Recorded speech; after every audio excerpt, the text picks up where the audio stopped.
Nós vamos convidar agora para falar sobre registro de candidatura e sistema Candex, o Dr. Cláudio Moraes, ele que é especialista em direito eleitoral e direito administrativo, e como já dissemos desde o início do nosso cerimonial, é o grande idealizador desse evento, e que muito nos honra de estar aqui fazendo parte desse projeto. Dr. Cláudio, passamos a palavra para o senhor, fique à vontade.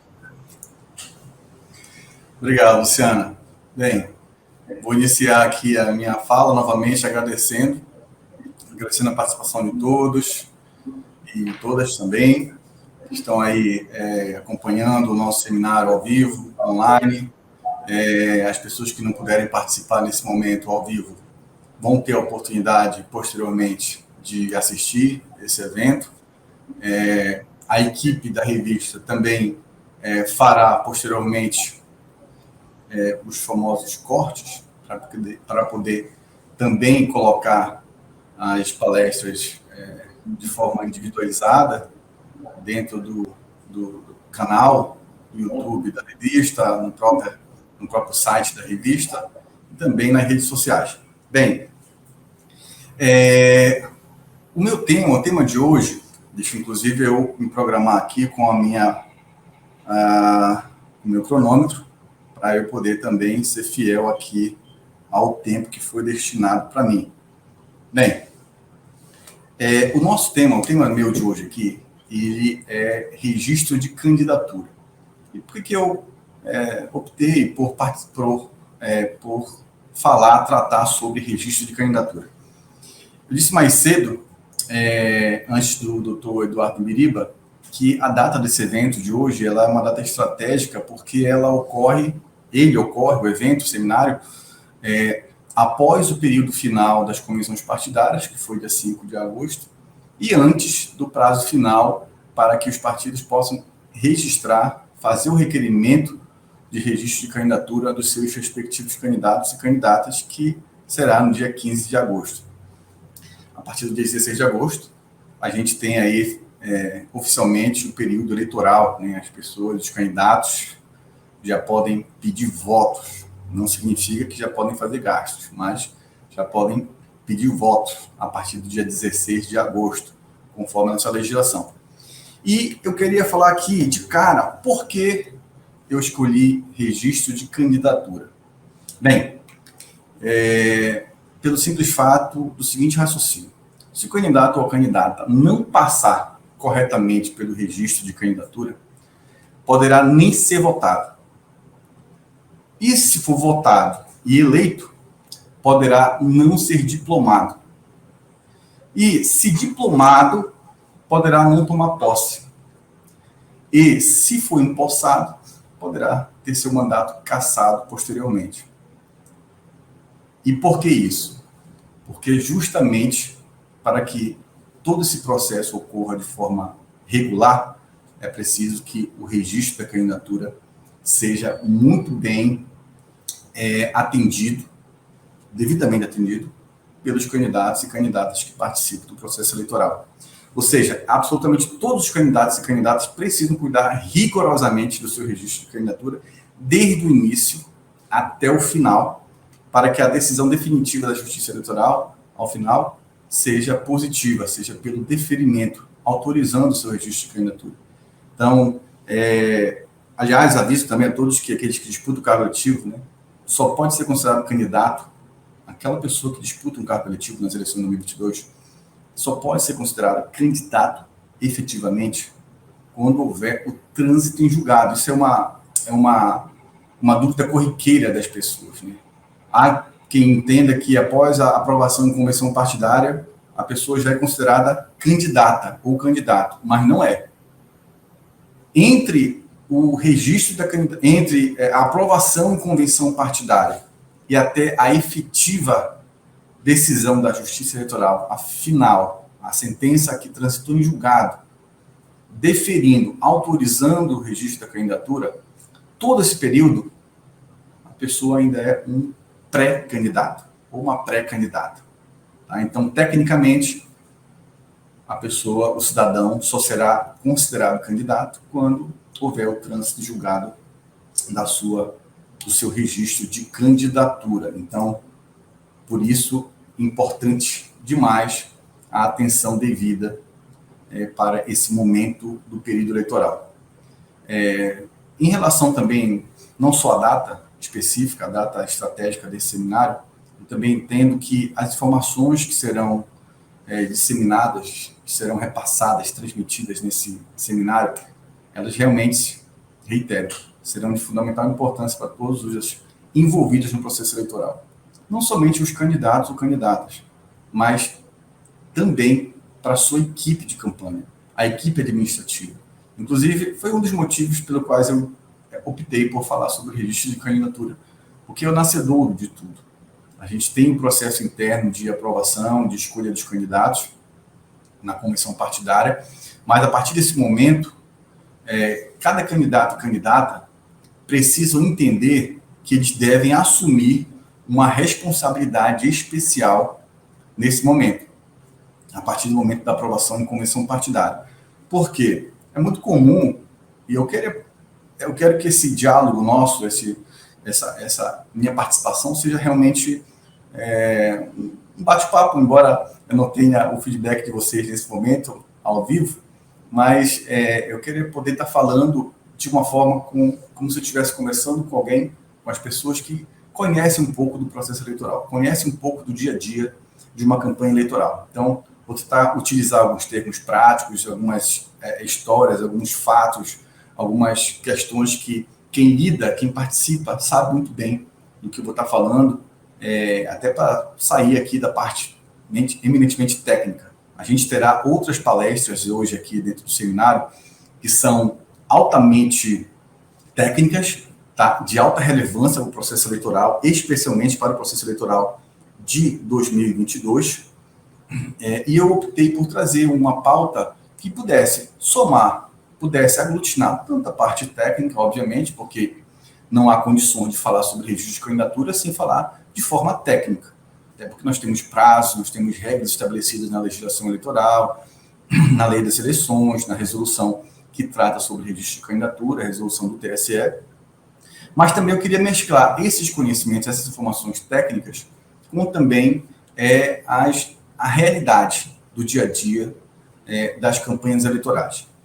E aí eu queria aqui listar um rol de dicas práticas aos candidatos e candidatas sobre o registro de candidatura. Antes de eu entrar aqui propriamente no tema e falar de questões mais técnicas também, eu queria poder listar para vocês alguns pontos que eu entendo que são fundamentais para todos aqueles que participam do processo eleitoral. Repito, não só os candidatos, como também a sua equipe. Tá? Então, eu vou listar aqui o primeiro tópico que eu elenquei aqui para poder passar para vocês dentro do roteiro. Nunca deixe o seu registro de candidatura sob a responsabilidade exclusiva do partido político. Candidato, candidata, não cometa esse erro. Jamais deixe o registro da sua candidatura com a responsabilidade exclusiva do partido político. E por que isso?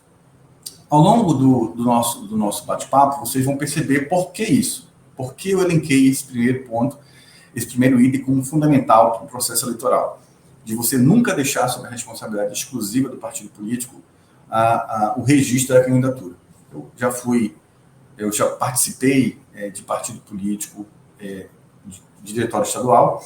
Eu sei muito bem como funciona isso. Eu sei como é que é a organização dos partidos políticos por dentro, onde você ali tem responsabilidade por registrar e organizar a documentação de dezenas de candidatos, e você precisa ter um cuidado especial, precisa ter uma equipe especial, mas é normal que ao longo desse processo de cadastramento das pessoas perante o sistema Candex, que a gente vai falar mais tarde, que é um sistema obrigatório utilizado pelos partidos políticos e é disponibilizado pela Justiça Eleitoral, é normal que o dia a dia, como qualquer outro local administrativo, esse dia a dia pode fazer com que alguns erros possam ter cometidos, erros administrativos. Porém, esse erro pode ser simples, muitas vezes, mas pode ser fatal entre o êxito de uma candidatura ou o seu fracasso Na verdade, eu falo não somente no que diz respeito à candidatura, ou seja, de você obter o voto, ou não, da quantidade, né, que você, o candidato, esperava, almejava, ou tinha expectativa. Estou falando de algo ainda mais frustrante. Eu estou falando de algo que é entre o êxito ou a derrota de um registro de candidatura. Ou seja, o candidato pode nem sequer chegar, né, o cidadão pode nem sequer chegar a ser candidato e ter o seu registro indeferido, e muitas vezes nem sequer vai para as urnas. Então, isso realmente é frustrante, e por isso que eu indico esse primeiro ponto. Tenha sempre uma equipe técnica administrando o seu registro de candidatura. Bem, o que é comum após as convenções partidárias? Aí vai começar agora o nosso bate-papo voltado para o dia a dia de uma campanha eleitoral. É muito comum que o candidato e aquele entorno dele cada vez mais fiquem mais empolgados, fiquem mais ativos com a campanha, se aproximando. A convenção partidária é uma data emblemática. Ao longo do tempo, a gente teve sucessivas reformas eleitorais que fizeram com que o tempo de duração das campanhas, especialmente a partir das eleições de 2016, reduzissem de 90 para 45 dias. Só que esses 45 dias não são efetivamente 45 dias, porque quando você fala em processo eleitoral de 45 dias, você ainda tem aí esse período todo de registro de candidatura que obrigatoriamente exige, uma atenção especial da equipe que está à frente disso. Então, você tem que ficar antenado com a parte burocrática, com a parte técnica, com a parte administrativa, para que você possa ter a tranquilidade do candidato, né, e toda a sua equipe possam ir para a campanha com tranquilidade e buscar ali o convencimento do eleitorado. Mas acontece o seguinte na prática, muitas vezes. Nessa empolgação, passou-se o prazo de convenção, agora nós somos efetivamente candidatos, né, o equívoco que acontece muito, então agora a gente está liberado para ir para a rua e conquistar os votos. Não é bem assim. Não é bem assim, e essa empolgação, muitas vezes, que parte muitas vezes do próprio candidato, faz com que não tenham a atenção, não deem a atenção devida, não seja dada a atenção devida à fase burocrática da coisa, a parte técnica, a parte administrativa. E é justamente aí que está o perigo, porque o registro da candidatura em si, ele não é complexo de uma forma que seja quase com uma barreira intransponível. Não é isso. Acontece que é uma sucessão de fatos, é uma sucessão de fases, na verdade, que precisam ser atendidas. E se essas fases não forem atendidas devidamente e no prazo estabelecido, é justamente aí que vem a possibilidade concreta de grande prejuízo. Então, eu vou elencar aqui um outro ponto que eu destaquei para vocês. Bem, tenha sempre uma advogada ou um advogado da sua confiança nessa equipe técnica que acompanhe o seu registro de candidatura. Pois todos os processos de registro de candidatura tramitam de forma eletrônica perante o sistema da Justiça Eleitoral, o PJE. E esses profissionais, eles precisam estar com procuração e possuírem também certificado digital. A gente teve, em 2020, uma experiência muito agradável, que foi a digitalização do nosso processo eleitoral. Então, hoje em dia, os candidatos, os partidos políticos, enfim, todos aqueles que estão envolvidos ali com o processo eleitoral, não precisam mais se dirigir pessoalmente aos cartórios eleitorais ou aos tribunais regionais eleitorais. Então, essa relação ela é feita de forma virtual, pela internet, de forma a utilizar os sistemas fornecidos pela Justiça Eleitoral. Então, é fundamental que você tenha profissionais técnicos da área jurídica e da área contábil dentro dessas equipes, justamente na área contábil, obviamente, que diz respeito à prestação de conta, e também o advogado ou advogada, porque no que diz respeito à prestação de conta, não é o caso aqui do que nós vamos falar hoje, mas eu costumo dizer que ela acaba sendo muito mais um quebra-cabeça jurídico, que também é feito pelo contador, junto com o advogado, do que, às vezes, propriamente o manuseio do sistema de prestação de contas eleitorais da Justiça Eleitoral. Então, é muito importante que o candidato ou a candidata tenha esses profissionais dentro das suas respectivas equipes. Tenha sempre uma cópia de todos os documentos que você entregou ao partido para oficializar o seu registro de candidatura para casos de urgência. Essa observação parece ser simples demais para a gente trocar aqui uma ideia no seminário eleitoral, mas tenho certeza que ela faz a diferença, muitas vezes, entre você ter o registro deferido, autorizado, e ter o seu registro indeferido. Porque aí, gente, vem justamente a questão da organização. Por isso eu falei antes de você não deixar só sobre a responsabilidade exclusiva do partido o seu registro de candidatura.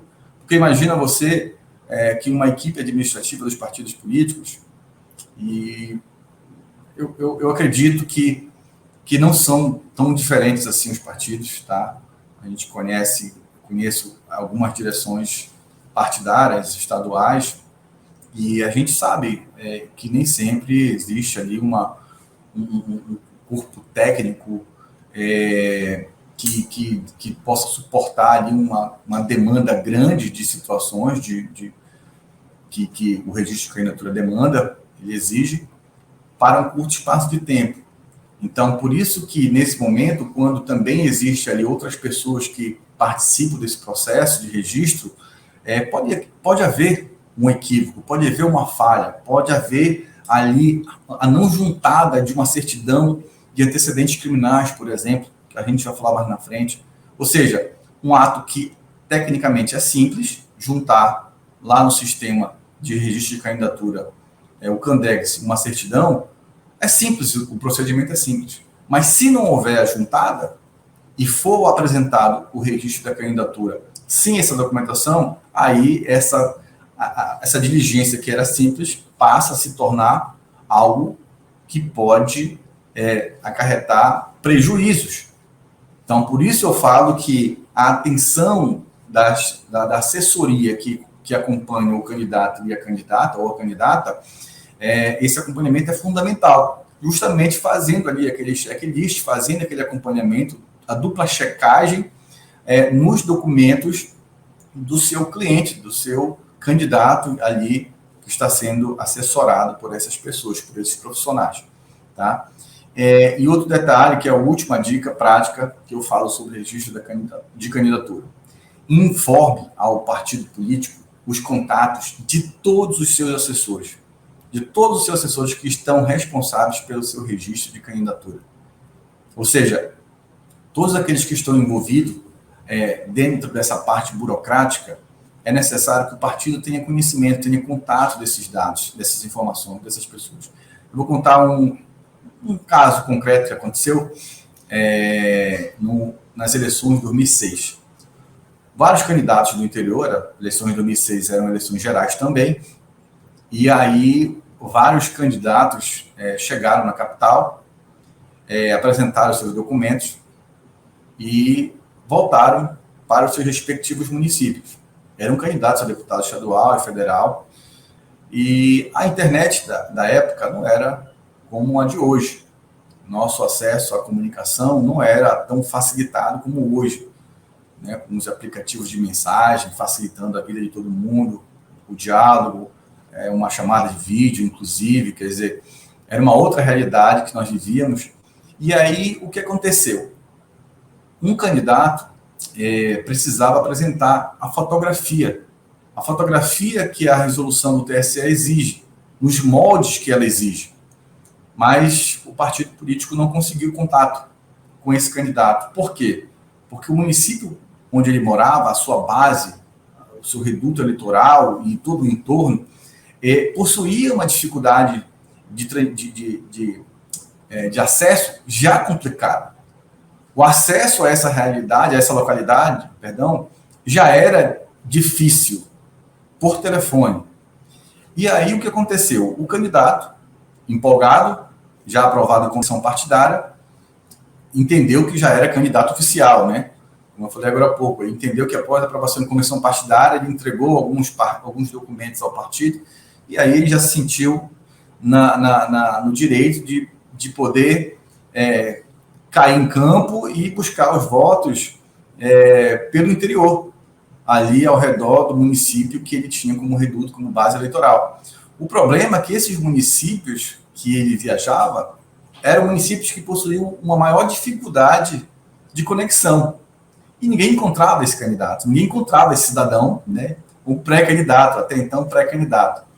E o que aconteceu? Fatalmente, a Justiça Eleitoral intimou o partido, intimou, né, para que o candidato pudesse apresentar o documento faltante, que era a foto, no caso, em até 72 horas, conforme a disciplina, a lei e a resolução do TSE. E, infelizmente, não foi possível apresentar a fotografia desse candidato e ele, obviamente, teve seu registro de candidatura indeferido, negado, justamente para faltar uma única foto. A gente vai falar mais lá na frente sobre esses pontos, essas questões, que nós temos, sei lá, centenas, milhares de situações dessa pelo Brasil todo, e a gente vê candidaturas sendo completamente fulminadas, jogadas ao lixo, justamente por conta de erros como esse, né? Aparentemente simples. Aparentemente simples não. Realmente simples, mas que acabam ocorrendo muitas vezes. Tá? Então vamos lá. O que é o registro de candidatura? Vamos começar aqui a tratar sobre o tema efetivamente da nossa conversa, do nosso bate-papo de hoje. Bem, o registro de candidatura é um processo, é um meio pelo qual os partidos precisam submeter os seus candidatos aprovados em convenção partidária, tá? Para que o cidadão possa exercer o seu direito de ser votado, é preciso que esse cidadão atenda a alguns pré-requisitos, gente. Tá? Um deles é a condição de elegibilidade, que esse cidadão não incida em qualquer causa de inelegibilidade ou impedimento, e também esse cidadão precisa cumprir algumas formalidades legais, inclusive o próprio fato de submeter o seu registro de candidatura perante a Justiça Eleitoral. Um candidato não pode simplesmente, né, uma pessoa, um cidadão não pode simplesmente querer ser candidato, eu quero ser candidato e por ter essa vontade eu serei candidato. Não, existem algumas regras que precisam ser cumpridas, alguns prazos precisam ser cumpridos, e para que essa pessoa esse cidadão possa se transformar, possa passar para a condição de candidato, tá? Bem, mas aí antes da gente continuar, preciso dar o conceito técnico, né, dessas palavras desses termos que eu acabei de usar com vocês, tratar com vocês, que o primeiro é o seguinte: o que é a elegibilidade?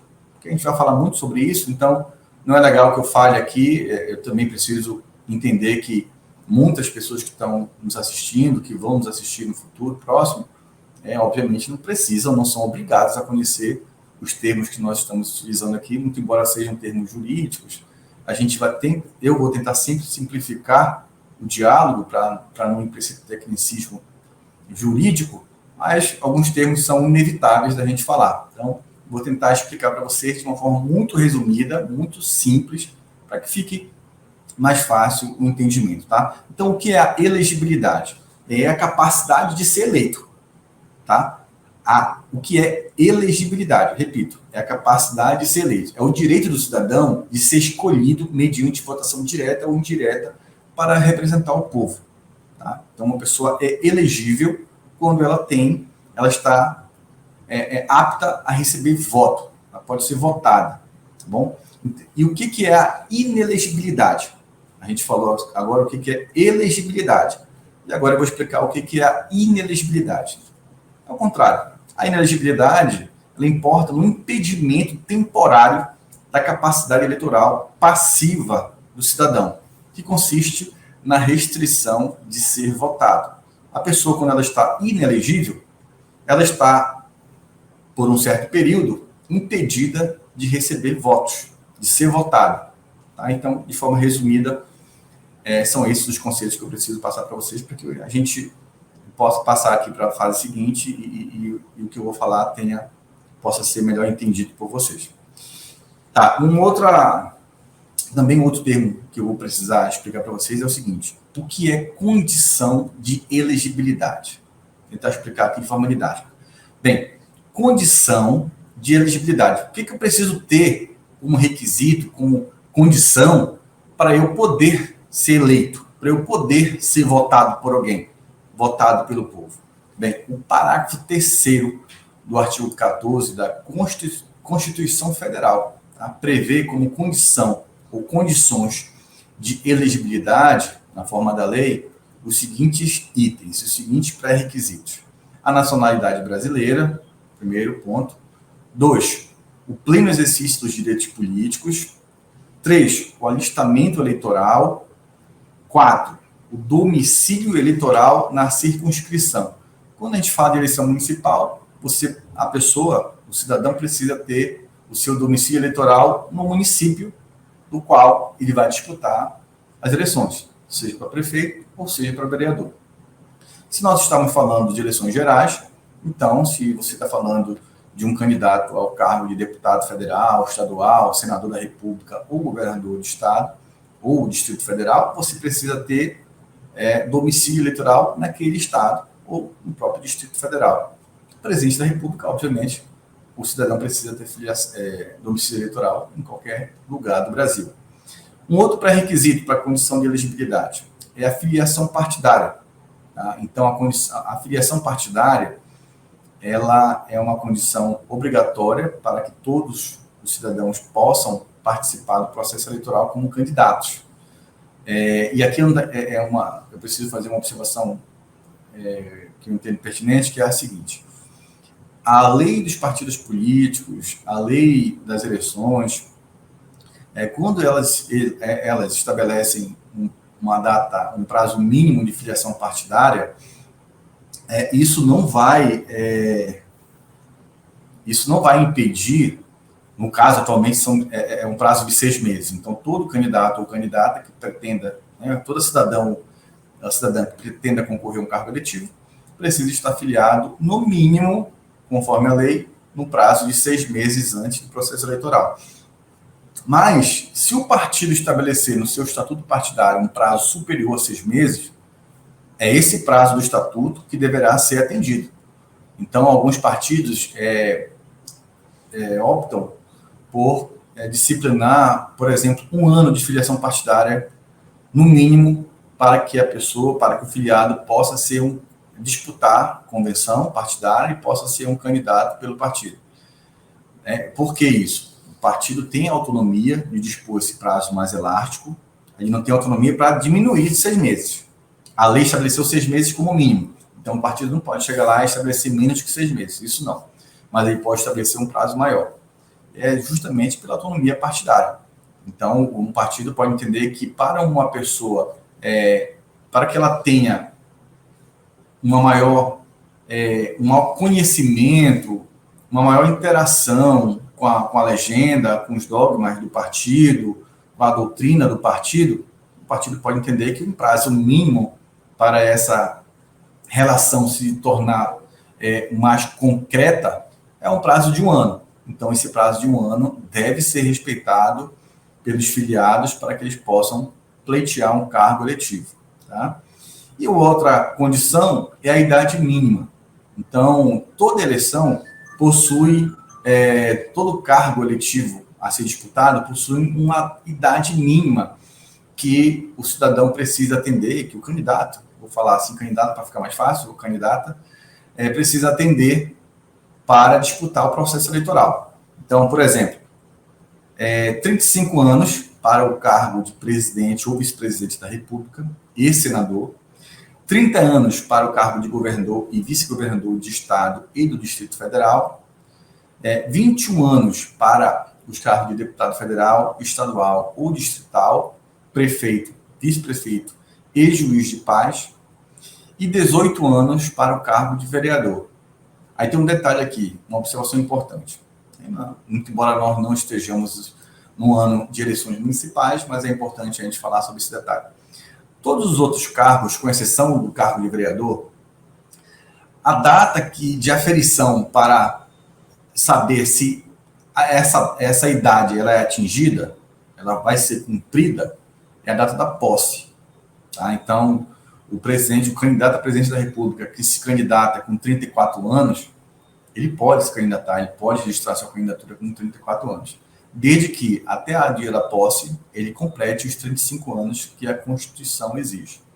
Mas no caso de vereador, que é o único caso que estabelece o prazo, uma idade de 18 anos, mínima, né? Nesse caso, não. Nesse caso, o vereador, ele precisa completar 18 anos até o dia do pedido do registro de candidatura. Ele não pode participar do processo eleitoral como sendo menor, né? Mesmo que ele venha a atingir a maioridade até o dia da posse, caso ele fosse eleito, né? Então, nesses casos, não. Tá? No caso de vereador, realmente só com 18 anos completo. Bem, agora já tratamos desses conceitos legais, a gente vai poder prosseguir aqui sobre o registro de candidatura em si. Bem, para alguns doutrinadores, a natureza do processo de registro de candidatura é administrativa e para alguns outros é um processo misto de administrativo com jurisdicional. Isso tem efeitos realmente práticos, não é só doutrinário, não. Eu vou explicar isso melhor para vocês depois. Bem, de todo modo, não sendo um processo que possui litígio, o juiz eleitoral ele pode conhecer de ofício, ou seja, por conta própria, todas as questões que envolvem a ausência de condição de elegibilidade. Por isso que eu quis falar para vocês mais cedo quais eram os conceitos sobre isso, para agora a gente falar sobre isso e vocês terem um pouco mais de clareza do que são esses termos técnicos que eu passaria a falar agora. Tá, então, o juiz, quando ele vai analisar o registro da candidatura, eu vou falar aqui, gente, de uma forma que não houve aqui nenhum pedido de impugnação de registro de candidatura, tá? Então, preciso fazer essa observação no início. Estou falando aqui de um registro que foi protocolado, um requerimento de registro de candidatura, o famoso RRC, foi feito o requerimento à Justiça Eleitoral, está tramitando só de forma administrativa, não tem nenhum litígio, ninguém promoveu ali protocolou um pedido de impugnação, tá? Então, é só uma fase interna entre o Poder Judiciário, entre o juiz eleitoral e ali o candidato ou partido que fez o requerimento da candidatura, tá? Então, como isso não há um litígio, o juiz pode, por conta própria, de ofício, resolver todas as questões que envolvam, né, a ausência de condição de elegibilidade, as causas de inelegibilidade e os demais requisitos exigidos na legislação eleitoral, como é o caso das exigências da resolução do TSE 23609 de 2019, que disciplina o registro de candidatura nas eleições de 2022. É interessante também fazer uma observação aqui sobre o que dispõe essa resolução do TSE, a 23.609. Até 2020, toda eleição estava uma resolução nova disciplinando todo o processo eleitoral. Na verdade, ele edita várias resoluções. O que acontece? O que significam essas resoluções? Na verdade, essas resoluções elas vão pormenorizar, elas vão disciplinar cada assunto que está ali dentro das leis eleitorais. O Congresso editou as leis, e aí o TSE vai pegar essas leis eleitorais, lei dos partidos políticos, lei das eleições, Código Eleitoral, enfim. E aí o TSE, para fazer um trabalho, vamos dizer assim, para simplificar as coisas, ele vai detalhar cada assunto em uma resolução. Então, nós temos uma resolução específica sobre registro de candidatura. Então, até 2020, todo ano, ano eleitoral, né, até ou um ano antes, assim, final do ano anterior, ou até março, que é o prazo fatal, o prazo final para o TSE editar resoluções, o TSE edita uma resolução específica sobre registro de candidatura. Mas, a partir de 2020, nós vamos passar a ter uma única resolução. Então, essa resolução 23.609, de 2019, ela disciplinou o registro de candidatura nas eleições de 2020. E essa mesma resolução vai disciplinar também as eleições de 2022. Com um detalhe, ela foi atualizada por outra resolução do TSE, a de 23.675 de 2021, no ano passado. Então, houve somente uma atualização da resolução de 2019, mas ela permanece como aquela que vai disciplinar o registro de candidatura nas eleições desse ano, tá? Bem, contudo, é importante ressaltar que, mesmo o juiz eleitoral atuando de ofício, é o seguinte, gente, é necessário assegurar ao candidato ou à candidata o devido processo legal e, obviamente, o contraditório e a ampla defesa, que são direitos constitucionais. Então, vamos imaginar aqui que o partido requereu o registro de candidatura do candidato A e da candidata B. E aí houve algumas situações ali de alguns documentos que faltavam, né? Ou então o juiz entendeu que faltava uma condição de elegibilidade de um candidato ou de uma candidata. Ou então o juiz teve informações que um desses candidatos está inelegível, ou seja, ele não pode receber votos, ele não pode ser votado.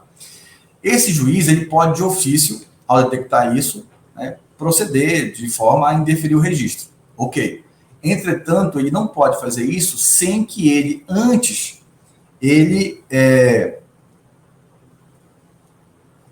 faça a intimação do candidato ou da candidata, para que eles possam se manifestar sobre aquilo que foi detectado ali pelo juiz eleitoral.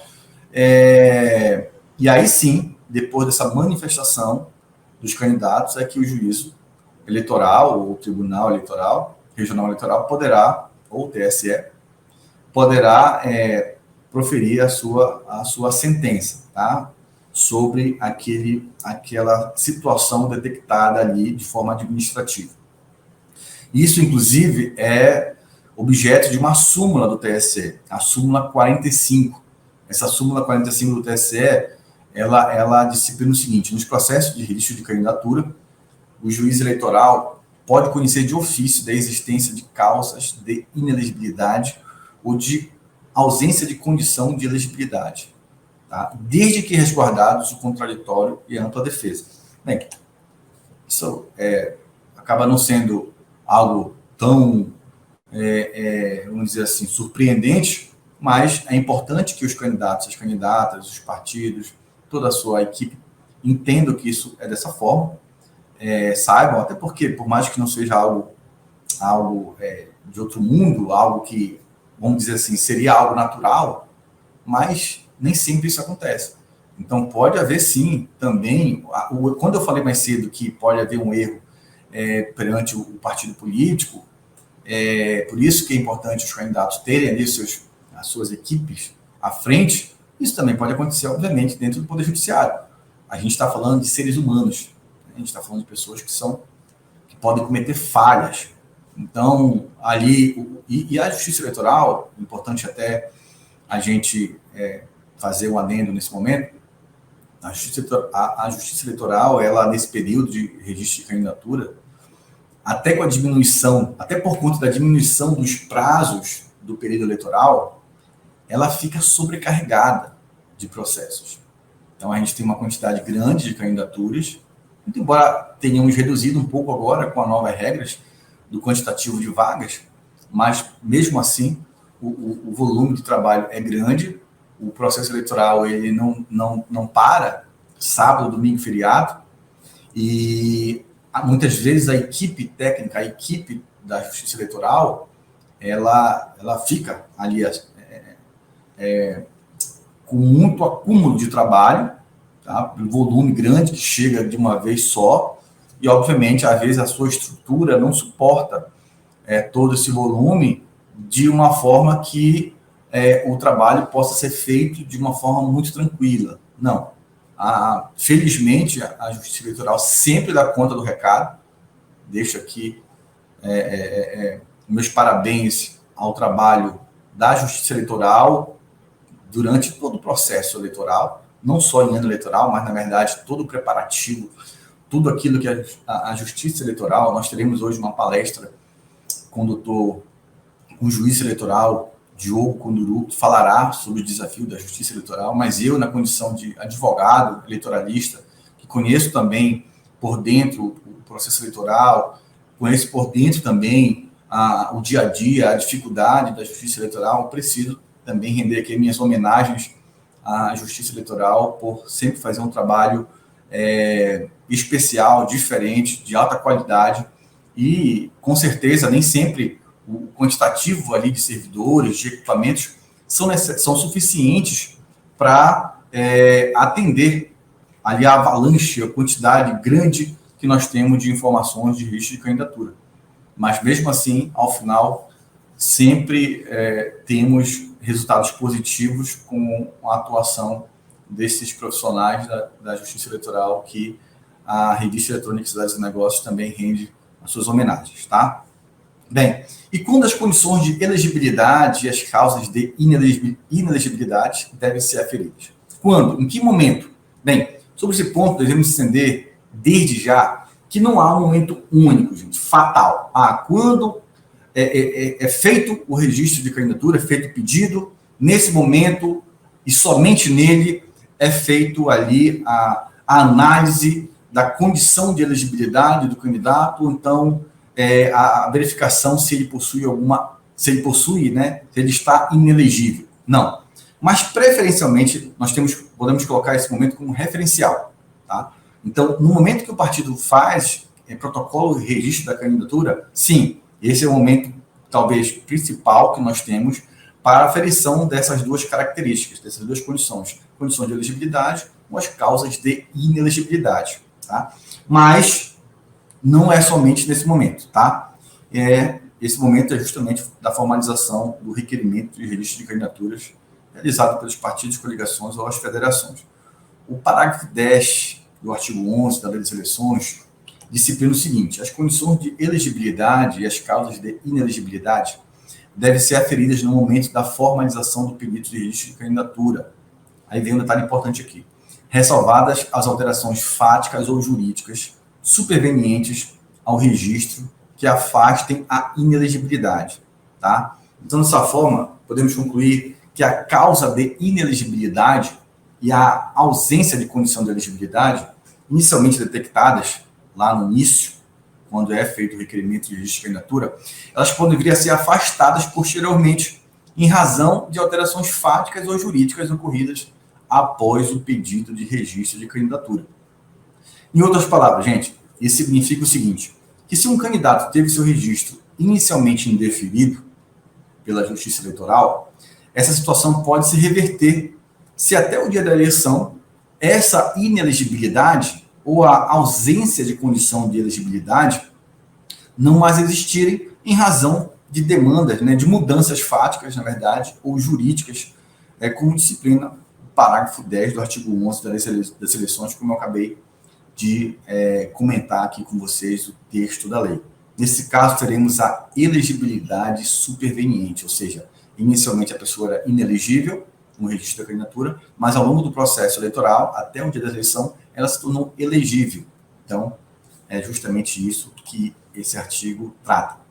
E como o pedido de registro de candidatura é realizado? Bem, para acelerar aqui, para a gente partir para o final do nosso bate-papo, os requerimentos de registro de candidatura, eles são realizados de forma obrigatória pelo sistema Candex, que é o Sistema de Registro de Candidatura, que é um sistema fornecido pela Justiça Eleitoral e é de uso obrigatório pelos partidos políticos. Os partidos não podem usar outro sistema ou protocolarem o registro da candidatura de uma forma alternativa, que não vai dar certo, tá? Então, é necessário, é obrigatório o registro da candidatura. Eu até faço uma observação sobre isso, que é comum que o Candex ele seja disponibilizado, infelizmente, muitas vezes próximo da convenção partidária, das convenções, do período de convenções, que vai do dia 20 de agosto até o 20 de julho, até 5 de agosto. Eu acho que esse é um ponto que a própria Justiça Eleitoral deveria rever para que esses sistemas pudessem, né, eu sei que os sistemas são atualizados conforme a legislação, que foi alterada até lá outubro do ano anterior, mas que, se possível, esses sistemas fossem disponibilizados com mais antecedência, porque é muito comum você ver pessoas, especialmente em eleições municipais, pessoas que não sabem manusear os sistemas da Justiça Eleitoral, o Candex, o sistema de prestação de contas, e eu entendo que, sendo disponibilizado com um prazo mais elástico, isso facilitaria a vida de todo mundo, porque aí o partido, né, as pessoas que estão ali responsáveis por isso, podem treinar com mais tranquilidade utilizando o próprio sistema oficial, vamos dizer assim, na modalidade de treinamento. Bem, e quais são os documentos necessários para o registro de candidatura? Gente, eu não vou aqui detalhar quais são os documentos que são necessários, porque eles são de fácil acesso ao artigo 11 da Lei das Eleições, o artigo 27 da Resolução. Todos os documentos necessários, mas eu queria chamar a atenção aqui do seguinte ponto. Muito embora os documentos necessários sejam simples, certidões negativas, fotografia recente, tanto do candidato como do suplente ou do vice, a declaração de bens atualizada, de forma simplificada, registrada no próprio Candex. Aqui entra um ponto interessante que eu queria tratar com vocês. Que embora, já falei anteriormente, embora seja simples esse procedimento, mas ele nem sempre é cumprido, tá? Infelizmente, embora seja simples você emitir uma certidão de antecedentes criminais, às vezes a pessoa tem ali uma certidão positiva, ou seja, existe uma ação tramitando, uma ação penal tramitando contra essa pessoa, contra esse candidato ou candidata. Só que o candidato, a sua equipe ou o partido não se atentaram que, como a certidão é positiva, a lei exige que você também apresente uma certidão de objeto e pé dessa certidão, desse processo. E o que é isso, Cláudio? O que é uma certidão de objeto e pé? É uma certidão simples, onde ali a vara do juízo criminal, onde está tramitando aquele processo, vai dizer, vai narrar na certidão. Simples assim. Mas, infelizmente, nem sempre esses documentos são juntados, e aí a gente vem e tem depois uma decisão desfavorável, negando o registro de candidatura por algo simples. Então, você vai ter tempo e dinheiro, né, justamente aquele tempo e dinheiro investido em pré-campanha, no processo eleitoral, que inegavelmente tem. Ninguém consegue fazer um café da manhã para falar sobre política sem que se compre o café, o açúcar, não é verdade? E tem ali a água disponível para poder fazer o café. Ou seja, sempre haverá gastos. Então, às vezes, uma desatenção como essa faz tudo isso ser levado, ser jogado pelo lixo. E uma vez uma grande liderança, um grande projeto político de um partido político, uma agremiação partidária, pode ser jogado no lixo por conta de erros simples como esse. Tá bom? Então, esse era mais um ponto que eu queria falar. E aí, por último, para poder eu passar aqui para a nossa querida Luciana, eu quero tratar com vocês sobre a quantidade de vagas por partido e a cota eleitoral de gênero. Tá? Primeiro, o que é cota de gênero? Trata-se de uma ação afirmativa que garante participação mínima de um dos gêneros, masculino ou feminino, no processo eleitoral. Tá? A Lei das Eleições, no artigo 10, estabelece que cada partido poderá registrar candidatos, né, ou candidatas para a Câmara dos Deputados, Câmara Legislativa, as Assembleias Legislativas e as Câmaras Municipais, um total de 100% do número de vagas, de lugares a preencher, mais um. A conta é simples. A Assembleia Legislativa possui 41 deputados. Então, você tem 41 vagas a disputar. Então, o partido pode lançar 41 vagas, mais um. 42 vagas no total, certo? E desse total de vagas, é necessário o cumprimento dos seguintes percentuais. 30% para um dos gêneros, e no máximo, né, no mínimo 30%, e no máximo 70% para outro. A Lei das Eleições fala da palavra sexo, né, então, para um dos sexos, é necessário 30%, e a resolução do TSE de 3609, de 2019, utiliza a palavra gênero. Então, é necessário 30% do mínimo de um dos gêneros, masculino e feminino, e 70% no mínimo, né, no máximo, quer dizer, para o outro. Tá? Detalhe importante, gente, esse percentual mínimo de 30%, ele não é sobre o total de vagas a disputar. Eu acabei de falar de uma Câmara, de uma Assembleia Legislativa que possui 41 vagas, então o partido pode lançar 42 candidatos a deputado estadual. Tá? Não é sobre esse número que você vai tirar 30%. Você vai tirar 30%, que é o percentual mínimo, da quantidade efetivamente lançada. Eu posso lançar 42 vagas, 42 candidatos, mas eu lancei só 10. Então, é 30% sobre 10.